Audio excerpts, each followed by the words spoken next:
محصولش شد موشک سجیل.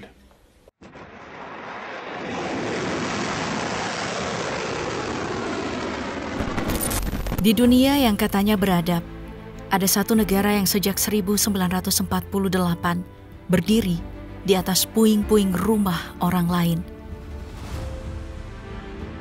Lebih dari 750 warga Palestina diusir dari tanah kelahiran mereka. Dan hingga kini, lebih dari 5 juta pengungsi Palestina tersebar tanpa kewarganegaraan. Bertahun-tahun, rudal Israel menghantam Gaza, wilayah padat penduduk yang luasnya tak lebih dari 365 km persegi. Dunia menonton, dunia bungkam. Tapi kini, untuk pertama kalinya dalam sejarah, langit Tel Aviv bukan lagi tempat yang aman. Suara sirene tak lagi menjadi pelindung, tapi menjadi kutukan. Iran, yang selama ini dijadikan musuh oleh Barat, telah mengibarkan bendera merah, simbol kuno yang berarti darah suci telah ditumpahkan, dan balas dendam adalah kewajiban. Dalam waktu kurang dari 7 menit, rudal-rudal hypersonic Iran mampu menembus langit Israel dengan kecepatan mencapai Mach 11. Jauh melampaui kemampuan sistem Iron Dome yang selama ini mereka banggakan. Dan serangan itu bukan sekadar simbol, itu pesan bahwa yang selama ini diinjak kini punya taring. Ini bukan sekadar perang, ini adalah babak baru dalam sejarah perlawanan. Saat keangkuhan dibalas dengan api, dan mereka yang selama ini tertindas, kini bicara dengan ledakan. Peringatan ini datang bagai dentuman gendang perang keras, lantang dan menakutkan. Di tengah ketegangan yang belum surut, IRGC merilis sebuah pernyataan yang mengguncang. Gerbang neraka akan terbuka untuk kalian. Bukan sembarang ancaman. Ini adalah deklarasi bahwa mereka telah melepaskan rudal balistik jenis baru, senjata balasan yang mereka klaim akan membawa kehancuran lebih besar dari sebelumnya. Dan target utamanya adalah jantung Israel. Tak butuh waktu lama, langit Tel Aviv berubah menjadi layar yang menayangkan mimpi buruk secara langsung. Warga sipil yang semula hanya menatap ke atas, mendadak mengangkat ponsel mereka, merekam apa yang nyaris tak bisa dipercaya. Seberkas cahaya putih melesat memanjang, seperti bilah pedang yang merobek ke langit malam. Itulah rudal balistik yang disebut-sebut IRGC sebagai senjata baru. Kecepatannya begitu mengerikan, seolah tak memberi waktu bagi siapapun untuk sekadar mengedip. Dan ketika semua mata masih terpaku pada langit, IRGC kembali bicara.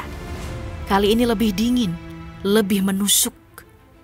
Mereka bersumpah akan membuat suara sirene peringatan di seluruh penjuru Israel tak pernah berhenti. Satu pesan yang tak bisa disalahartikan. Serangan demi serangan akan datang, terus-menerus, tanpa jeda, hingga rasa aman menjadi barang langka di negeri itu.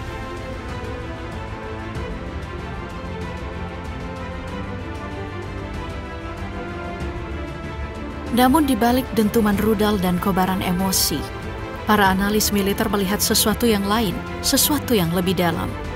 Mereka mencium pola yang sangat familiar. Visual dari serangan ini nyaris identik dengan apa yang pernah terjadi di Ukraina. Kala itu, Rusia meluncurkan rudal Oresnik ke wilayah timur Ukraina dengan cara yang sangat mirip. Maka pertanyaan pun menyeruak. Apakah ini bukti bahwa Rusia telah turun tangan langsung?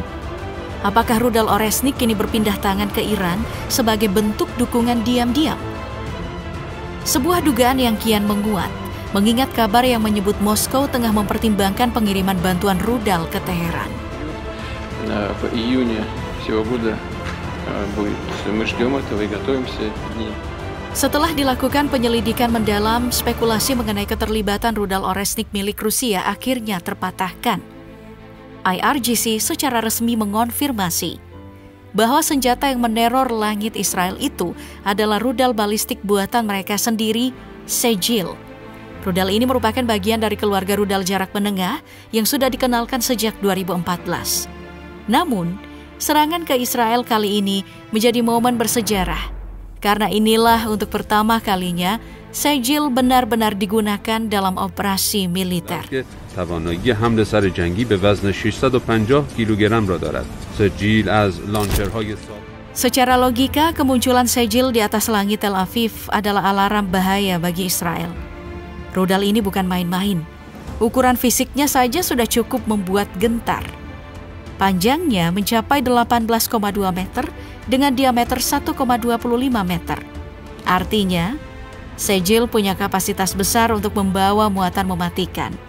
Dan benar saja, rudal ini disebut mampu mengangkut hulu ledak seberat 500 hingga 1.500 kg dalam satu kali tembakan. Yang membuatnya makin mencemaskan, sejumlah analis menduga Sejil tidak hanya dirancang membawa hulu ledak high explosive, tapi juga berpotensi membawa muatan nuklir.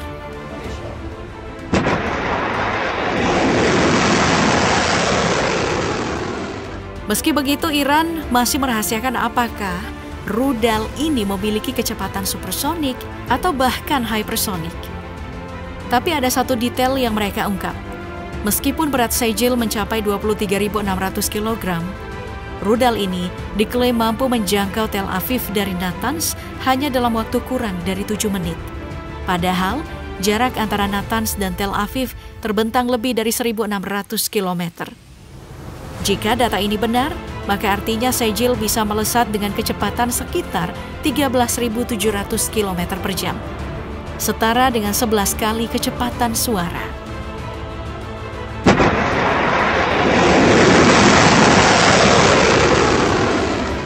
Selain itu, Sejil diketahui memiliki jangkauan operasional hingga 2.000 km.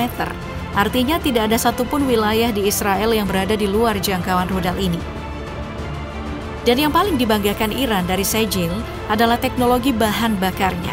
Berbeda dari pendahulunya Shahab yang masih menggunakan bahan bakar cair, Sejil sudah memakai bahan bakar padat. Ini bukan perubahan sepele. Penggunaan bahan bakar padat memungkinkan proses peluncuran jauh lebih cepat, sehingga rudal tak terlalu rentan saat ditembakkan dari darat. Meski secara teknis, rudal berbahan bakar padat lebih sulit diarahkan dan dikendalikan, para insinyur Iran mengklaim telah berhasil mengatasi tantangan itu. Hasilnya, Sejil disebut memiliki akurasi yang cukup tinggi dengan margin kesalahan hanya sekitar 50 meter dari target.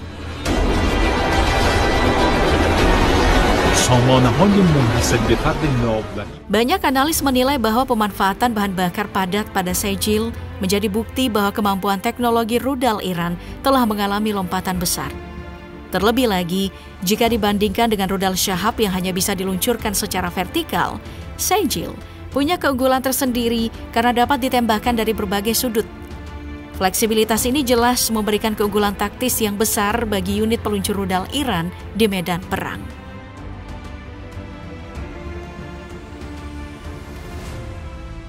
Tapi jangan salah, Sejil bukan satu-satunya senjata pamungkas yang dikerahkan Iran dalam aksi balas dendamnya. Di medan yang sama, satu nama lagi mencuri perhatian dunia, rudal balistik Hats-Qassem, bukan tanpa alasan. Rudal ini sempat menjadi sorotan setelah berhasil menembus jantung pertahanan Israel tanpa perlawanan berarti. Bahkan, rekaman detik-detik saat rudal ini menghantam sebuah gedung di Israel tersebar luas, mempermalukan sistem pertahanan udara yang selama ini digadang-gadang sebagai salah satu yang terbaik di dunia. Kerusakan yang ditimbulkan oleh Hats-Qassem bukan sekadar kebetulan. Rudal ini punya dimensi yang benar-benar mengintimidasi. Panjang tubuhnya mencapai 11 meter, dengan bobot total sekitar 15.000 pon. Dari berat itu, 1.100 pon adalah hulu ledak aktif. Cukup untuk meratakan gedung tinggi dalam satu hantaman. Sisanya adalah bahan bakar padat yang mendorong rudal ini terbang sejauh 1.400 km. Jangkauan itu berarti satu hal, Israel dari ujung ke ujung kini berada dalam radius tembak rudal Iran.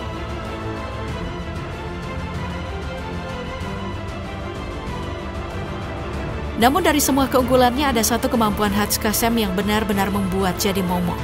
Daya tembus saat menyerang. Rudal ini melaju dengan kecepatan hypersonik dan dibekali teknologi manuver canggih yang membuatnya nyaris mustahil dihentikan. Bahkan, rudal pencegat milik Amerika dan Israel pun seolah tak berguna. Menteri Pertahanan Iran, Aziz Nazirzadeh, pernah menyatakan bahwa hulu ledak Hatz-Qassem bisa berbelok di udara, bergerak lincah dan menghantam tepat sasaran tanpa bisa dilacak.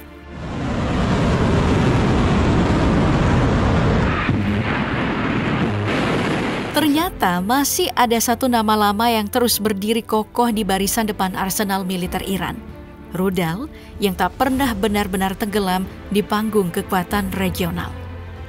Namanya Emad Missile. Sama seperti Hatz-Qassem, Emad termasuk dalam kategori rudal balistik jarak menengah buatan dalam negeri. Rudal ini merupakan hasil modifikasi dari platform Shahab 3, namun dengan peningkatan signifikan. Sejak pertama kali diperkenalkan ke publik pada tahun 2015, Emad tak pernah benar-benar disingkirkan. Ia terus menjadi salah satu senjata kepercayaan Iran dalam menghadapi potensi ancaman, terutama dari kawasan Timur Tengah yang selalu bergolak. Tapi satu pertanyaan besar pun muncul. Seberapa mematikan sebenarnya rudal ini?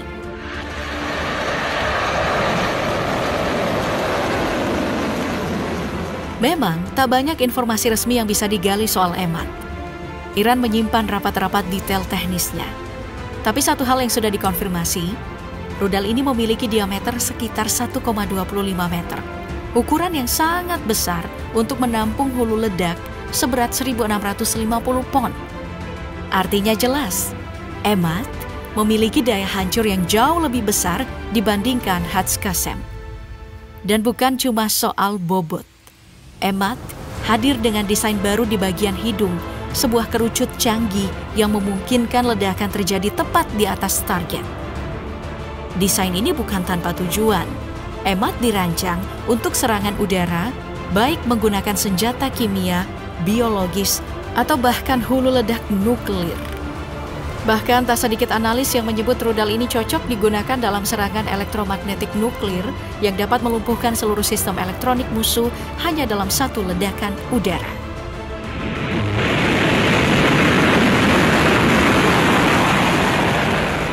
Misteri masih menyelimuti banyak aspek teknis Emad. Kecepatan peluncurannya, bagaimana ia mampu menembus sistem pertahanan lawan, dan seberapa gesit ia bermanuver di udara. Semuanya masih jadi tanda tanya besar. Tapi ada satu hal yang sudah tak terbantahkan. Jangkauan operasional Emad mencapai 1.700 km. Sebuah jarak yang memungkinkan Iran menyerang titik manapun di wilayah Israel tanpa harus menggeser posisinya. Dan lebih mencengangkan lagi, rudal ini diklaim mampu menghantam target dengan akurasi tinggi, meleset tak lebih dari 10 meter. Dalam dunia rudal balistik, itu adalah presisi yang sangat mematikan.